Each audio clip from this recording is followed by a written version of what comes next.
Welcome to Rajsekar real estate. இப்போ நீங்கள் பார்த்தீங்க அப்படின்னா அருமையான ஒரு 40 சென்ட் இடம், அட்டகாசம் இடம் விற்பனைக்கு வந்திருக்கு. இந்த ப்ராப்பர்ட்டி பார்த்தீங்கன்னா கோயம்புத்தூர் ஏர்போர்ட் இருந்து 13வது கிலோமீட்டர், அதாவது காலப்பட்டியிலேருந்து ஒரு 2 கிலோமீட்டர் தள்ளி வந்தீங்கன்னா அட்டகாசமாக 40 சென்ட் இடம் யாருமே கொடுக்க முடியாத விலையில் ஒரு சென்ட் 7 லட்சம் ரூபாய்க்கு இருக்குது. இந்த மாதிரி ப்ராப்பர்ட்டி வேணுங்கிறவங்க உடனடியாக தொடர்புக்கு வாங்க. நம்ம சேனல் ஃபஸ்ட் டைம் பார்த்தீங்கன்னா மறக்காமல் சப்ஸ்கிரைப் பண்ணிக்கோங்க.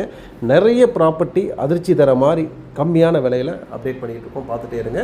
இந்த வீடியோ உங்களுக்கு பிடிச்சிருந்து அப்படின்னா லைக் பண்ணி எங்களுக்கு உற்சாகப்படுத்துக்கு. இந்த மாதிரி நிறைய ப்ராப்பர்ட்டி இருக்குது, தேவைப்படுறங்க ஸ்க்ரீனில் தெரிய நம்பருக்கு தாராளமாக கூப்பிடுங்க. இந்த வீடியோ ஃபுல்லாகவே பாருங்கள். மீண்டும் மற்றொரு வீடியோவை சந்திப்போம். நன்றி, வணக்கம்.